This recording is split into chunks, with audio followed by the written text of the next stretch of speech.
നമ്മുടെ നെക്സ്റ്റ് ജനറേഷനെ പറഞ്ഞ് മനസ്സിലാക്കണമെന്നുണ്ടെങ്കിൽ നമ്മൾ പെർഫോം ചെയ്യണം. Yes or no? ചാലഞ്ചസ് ഉണ്ടാവും, എന്തായാലും പ്രശ്നങ്ങളൊക്കെ എന്തായാലും ഉണ്ടാവും. അത് നമ്മൾ തുടങ്ങിയ കാലത്ത് ഉണ്ടായിരുന്ന അതൊന്ന് വെക്കണേ, തുടങ്ങിയ കാലത്ത് ഉണ്ടായിരുന്ന പ്രശ്നങ്ങളുടെ ഒരു 100-1 പോലും അല്ലെങ്കിൽ 1000-1 പോലും ഇന്നത്തെ കാലത്തില്ല. It's very simple and easy now. ഞങ്ങൾ തുടങ്ങിയ കാലത്ത് എന്താണ് മൾട്ടി ലെവൽ മാർക്കറ്റിംഗ് എന്ന് പറഞ്ഞു കഴിഞ്ഞാൽ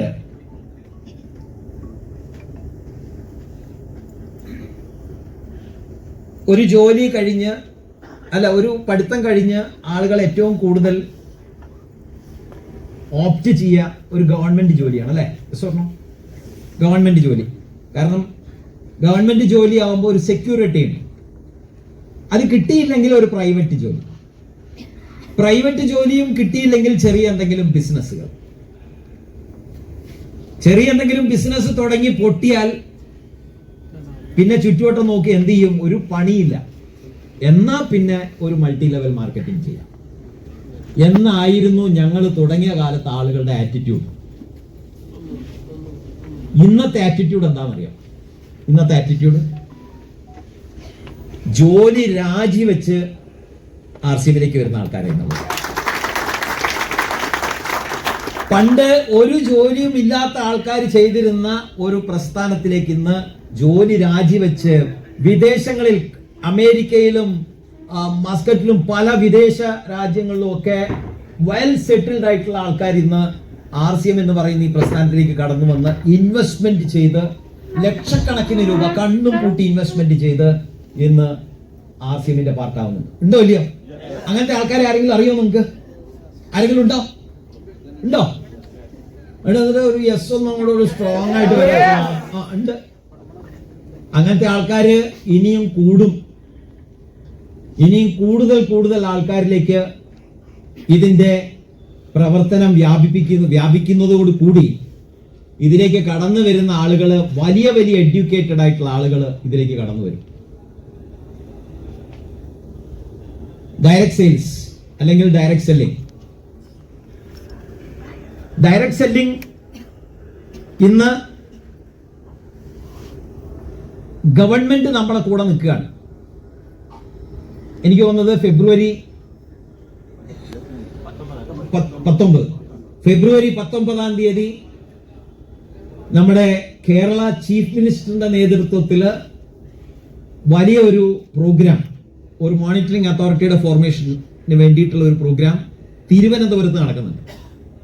ഹലോ, ഈ നേരത്തെ 25 വർഷത്തെ കാര്യം പറഞ്ഞ പോലെ ഈ മോണിറ്ററിംഗ് അതോറിറ്റി എന്ന് പറഞ്ഞാൽ മിക്കവാർക്കും അറിയില്ല. അതുകൊണ്ടാണ് ഒരു കയ്യടി വരാഞ്ഞത്. എന്താണ് ഈ മോണിറ്ററിംഗ് അതോറിറ്റി എന്ന് അറിഞ്ഞാലല്ലേ നമ്മൾ കൈയടിക്കേണ്ടതുള്ളൂ. എന്താണ് ഈ മോണിറ്ററിംഗ് അതോറിറ്റി? ഇൻഷുറൻസിന് മോണിറ്ററിംഗ് അതോറിറ്റി ഉണ്ടാവും. ഇൻഷുറൻസ് ഒരു ഇൻഡസ്ട്രി ആണോ? ഹലോ, ഇൻഷുറൻസ് ഒരു ഇൻഡസ്ട്രിയാണ്. What you mean by industry? Industry എന്ന് പറഞ്ഞാൽ എന്താ? ഇൻഡസ്ട്രി എന്ന് പറഞ്ഞാൽ വ്യവസായം. വ്യവസായം എന്ന് പറഞ്ഞാൽ എന്താ? ആളുകൾക്ക് തൊഴിൽ കൊടുക്കുന്ന സംരംഭത്തിനെ നമ്മൾ വ്യവസായം എന്ന് പറയും, ഇൻഡസ്ട്രി എന്ന് പറയും. ആളുകൾക്ക് തൊഴിൽ കൊടുക്കണം. അപ്പൊ അങ്ങനത്തെ വ്യവസായം, അതിനാണ് നമ്മൾ വ്യവസായം എന്ന് പറയാം. ഇൻഷുറൻസ് സെക്ടർ ഒരു ഇൻഡസ്ട്രിയാണ്. കാരണം അതിനകത്ത് ആളുകൾക്ക് തൊഴിൽ കിട്ടും. Film is an industry. Yes or no? അതേപോലെ സ്റ്റീൽ ഇൻഡസ്ട്രി ഉണ്ട്, സിമെന്റിന്റെ ഇൻഡസ്ട്രി ഉണ്ട്, അങ്ങനെ പല വ്യവസായങ്ങളുണ്ട്. അതേപോലെ ഒരു വ്യവസായത്തിന്റെ രൂപത്തിലേക്ക് നമ്മളെ ഡയറക്ട് സെല്ലിങ്ങിനെ അപ്ഗ്രേഡ് ചെയ്തിരിക്കുകയാണ്. Direct sales have become an industry. അതിന് എന്ത് വേണം? ഇൻഷുറൻസിന് മോണിറ്ററിംഗ് അതോറിറ്റി ഉള്ളത് പോലെ ഇൻവെസ്റ്റ്മെന്റുകൾക്ക് മോണിറ്ററിംഗ് അതോറിറ്റി ഉള്ള. ഇൻവെസ്റ്റ്മെന്റിന്റെ മോണിറ്ററിംഗ് അതോറിറ്റി എന്താ പറയാ? സെബി. ബാങ്കിങ് സെക്ടറിന് ഇതുണ്ടോ? മോണിറ്ററിംഗ് അതോറിറ്റി ഉണ്ടോ? എന്താ ബാങ്കിങ് സെക്ടേഴ്സിന് കൊടുക്കുന്ന മോണിറ്ററിംഗ് അതോറിറ്റി ആരാ? RBI എന്ന് പറഞ്ഞ പോലെ direct sales is also going to have an monitoring authority. അതിന്റെ ഫോർമേഷൻ ആണ് ഫെബ്രുവരി 19-ാം തീയതി തിരുവനന്തപുരത്ത് നടക്കാൻ പോകുന്നത്. For the first time in India, ആദ്യമായിട്ട് ഇന്ത്യയിൽ അതിന്റെ ഫോർമേഷൻ നടക്കുന്നത് കേരളത്തിലാണ്.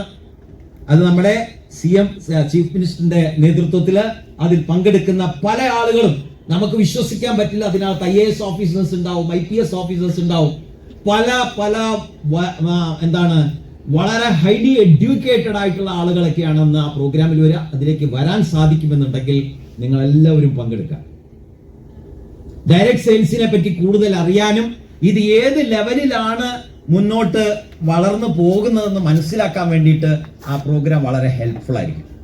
നമ്മളൊന്നും അറിയാത്ത പല ഫാക്ടേഴ്സ് ആ ഫെബ്രുവരി 19 തിരുവനന്തപുരത്ത് വെച്ച് ഡിസ്കസ് ചെയ്യും. എന്താണ് ഒരു ഡയറക്ട് സെല്ലിംഗ് കമ്പനി, എങ്ങനെ ആയിരിക്കണം ഒരു ഡയറക്ട് സെല്ലിംഗ് കമ്പനി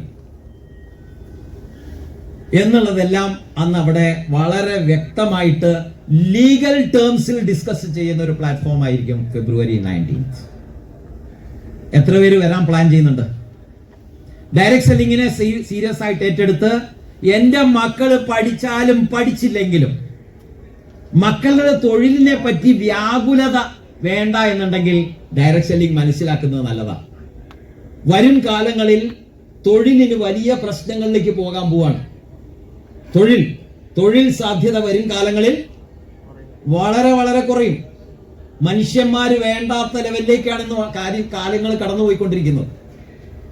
ഇന്ന് കാര്യങ്ങൾ റോബോട്ട്സും ആർട്ടിഫിഷ്യൽ ഇന്റലിജൻസും ടേക്ക് ഓവർ ചെയ്യുന്ന സമയത്തിലേക്ക് പോവാണ്. ഹലോ, ഇന്ന് മനുഷ്യന്മാര് വേണ്ട. നഴ്സിംഗിന് ഇന്ന് ആളുകളെ വെച്ച് ശമ്പളം കൊടുക്കണ്ട, ഇന്ന് റോബോട്ട്സ് ടേക്ക് ഓവർ ചെയ്യാണ്. വയസ്സാം കാലത്ത് നമുക്ക് കുട്ടികൾ നോക്കുവോ, കുട്ടികൾ വരുവോ, കുട്ടികൾ നമ്മളെ കൂടെ ഉണ്ടാവോ ഒന്നും ആലോചിക്കണ്ട. റോബോട്ട് തൂക്കിയെടുത്ത് കക്കൂസ് കൊണ്ടുപോകും, ഇരുത്തും, എല്ലാം കഴിഞ്ഞ് തിരിച്ച് കൊണ്ട് കട്ടിൽ കടത്തും. ഇത് ഒരുത്തനെ പണിക്ക് വെച്ചിട്ടുണ്ടെങ്കിൽ അവന് ശമ്പളം കൊടുക്കണം, അല്ല വായിലിരിക്കുന്ന കേൾക്കണം, ഉത്സവം ഇതും വരുന്ന സമയത്ത് തുണി കൊടുക്കണം. റോബോട്ടിനൊന്നും വേണ്ട, സമരല്ല. ഇനി എല്ലാ റോബോട്ട്സ് ടേക്ക് ഓവർ ചെയ്യാൻ പോകണം. തൊഴിലവസരങ്ങൾ പട എന്ന് വീഴാൻ പോകുന്നു. ഗൂഗിളിൽ നിന്നൊക്കെ ആയിരക്കണക്കിന് ആളുകളെ എടുത്ത് പുറത്തു കളഞ്ഞു. ഇപ്പൊ നിങ്ങൾ ആലോചിക്കും, RCMന് ഇനി നമുക്കൊക്കെ പണിയില്ലാണ്ടാവുമോ? അവിടെയാണ് നമ്മൾ RCMനെ മനസ്സിലാക്കേണ്ടത്. നിങ്ങൾക്ക് കോഴിക്കോടുള്ള ആളുകൾക്ക്, നിങ്ങളല്ല നമുക്ക്, കോഴിക്കോടുള്ള നമുക്ക് ബുദ്ധി ഉണ്ടോ എന്ന് ഞാനും ചെക്ക് ചെയ്യട്ടെ. റെഡിയാണോ? 5000 വർഷങ്ങൾക്ക് മുമ്പ്, ഹലോ, ചോദ്യം വ്യക്തമായിട്ട് കേൾക്കണം. ഇവിടെ നമ്മൾ നിർണയിക്കും കോഴിക്കോടുകാർക്ക്.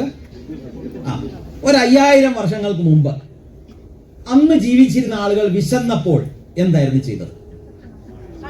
കോംപ്ലിക്കേറ്റഡ് ആയിട്ടുള്ള ചോദ്യമാണ്. എന്ത് ചെയ്യും? ഭക്ഷണം കഴിക്കും. അതാണ് ഉത്തരം. 5000 വർഷങ്ങൾക്ക് മുമ്പുള്ള കാര്യമാണ് ഞാൻ ചോദിക്കുന്നത്. നോക്കൂ, ഇന്നത്തെ കാലത്ത് ജീവിച്ചിരിക്കുന്ന ആളുകൾക്ക് 5000 വർഷങ്ങൾക്ക് മുമ്പ് വിശന്നപ്പോൾ ഭക്ഷണം കഴിക്കുന്ന മനസ്സിലാക്കാനുള്ള ബുദ്ധി നമുക്കുണ്ട്. ഉണ്ടോ? റൈറ്റ്.